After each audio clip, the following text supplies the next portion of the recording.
Hezbollah के गढ़ में इजराइल का हमला हुआ है। नॉर्थ लेबनान में आईडीएफ का बहुत बड़ा हमला हुआ। हमले में हिजबुल्लाह का वेपन स्टोरेज ही कर दिया गया तबाह। लगातार दूसरे दिन हमले से दहल गया हिजबुल्लाह के सबसे सुरक्षित इलाके में बारूदी तबाही मचा दी है। इजराइल ने ये देखिए तस्वीरें, नॉर्थ लेबनान की ये तस्वीरें, आईडीएफ के भीषण हमले की ये तस्वीरें बता रही हैं कि इजराइल के इरादे लेबनान को लेकर क्या हैं, हिजबुल्लाह को लेकर क्या हैं।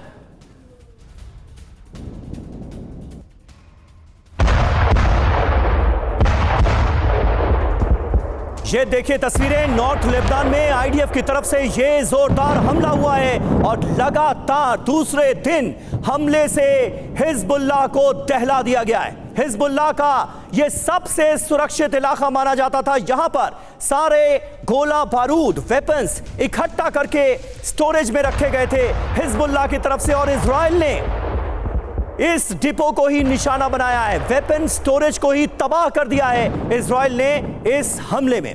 हिजबुल्लाह का सबसे सुरक्षित माना जाने वाला इलाका अब सुरक्षित नहीं रहा। यह सीधा मैसेज, सीधा संदेश इजराइल की तरफ से इस हमले के बाद दिया गया है।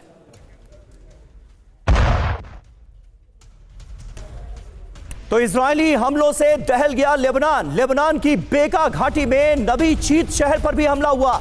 ईरान से मिले मिसाइल रॉकेट पूरी तरह तबाह कर दिए गए। साउथ से नॉर्थ लेबनान शिफ्ट किए गए थे सारे वेपन।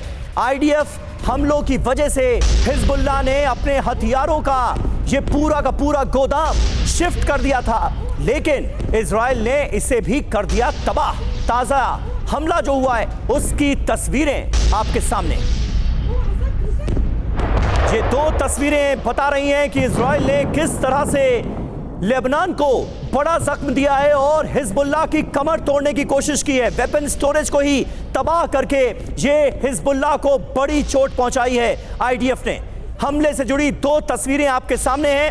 वेपन स्टोरेज तबाह कर दिया गया पूरी तरह से हिजबुल्लाह का।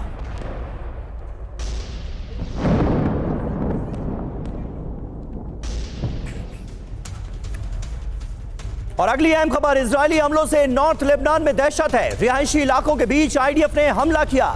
रिहायशी इलाकों में हिजबुल्लाह के ठिकानों को बनाया गया निशाना। लेबनान के बेका शहर में रिहायशी इलाकों पर बोला गया हमला। ये देखिए तस्वीरें।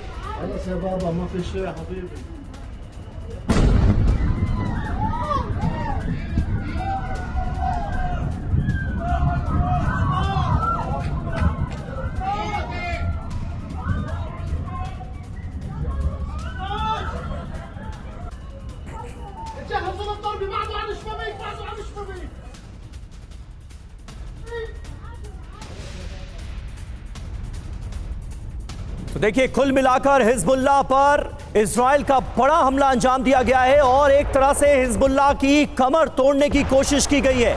21 अगस्त 2024 हिजबुल्लाह के वेपन डिपो पर हमला होता है।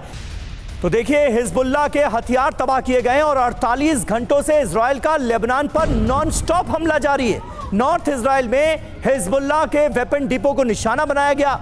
इस हमले में ईरान से मिले सैकड़ों रॉकेट और ड्रोन तबाह करने का दावा किया गया है। हिजबुल्लाह ने अपने सबसे सेफ एरिया में बना रखा था ये वेपन डिपो, जिसे कर दिया गया नष्ट। 24 घंटे पहले भी 2 कमांड सेंटर्स और वेपन डिपो पर हमला किया गया था। बॉर्डर से 300 किलोमीटर अंदर लेबनान में हिजबुल्लाह के गढ़ पर यह हमला बोला गया। सुमित, ये हिजबुल्लाह के लिए कितना बड़ा झटका माना जा रहा है? दोबारा अपनी स्ट्रेंथ हासिल करने में क्या हिजबुल्लाह को कुछ वक्त लग जाएगा? देखिए, बिल्कुल एक तरफ जहां पर लगातार नॉर्थ इजराइल के अंदर ताबड़तोड़ अटैक किए जा रहे हैं हिजबुल्लाह द्वारा, वहीं दूसरी तरफ हिजबुल्लाह की पूरी चेन ऑफ जो कमांड कहते हैं उसको बर्बाद कर रहा है इजराइल। दरअसल वही स्ट्रैटेजी अपना रहा है जो लगातार उसने हमास के खिलाफ इस्तेमाल की थी। और अभी अगर आप देखें, पिछले करीबन 1 महीने से भी ज़्यादा कम वक्त के अंदर लगातार करीबन 100 से 150 ऐसे कमांडर्स हैं, उनके जो लोकल एरियाज़ हैं उन पर अटैक किए गए हैं जहाँ पर उनके लोकल कमांडर्स बैठते हैं। मैं खुद जब अभी साउथ लेबनान में मौजूद था तब ऐसी एक बड़ी मीटिंग चल रही थी हिजबुल्लाह के टॉप कमांडर्स की साउथ लेबनान में, और इजराइल ने उन पूरे इलाकों को टारगेट किया और 5 से 6 बड़े कमांडर्स को मार गिरा। तो निश्चित तौर पर हिजबुल्लाह की कमर तोड़ने की पूरी कोशिश कर रहा है इजराइल, और इजराइल की कोशिश यही है कि किसी भी तरीके से साउथ लेबनान से कम इनका सफाया कर दे, इस पूरे एरिया को ऐसा फ्लैट कर दे ताकि आने वाले वक्त में भी इजराइल के लिए ये जगह एक थ्रेट के तौर पे ना हो। बिल्कुल, ये बहुत महत्वपूर्ण बात आपने कही और इससे पता चलती है कि इजराइल की स्ट्रैटेजी फिलहाल इस जंग में लेबनान के खिलाफ, हिजबुल्लाह के खिलाफ क्या है।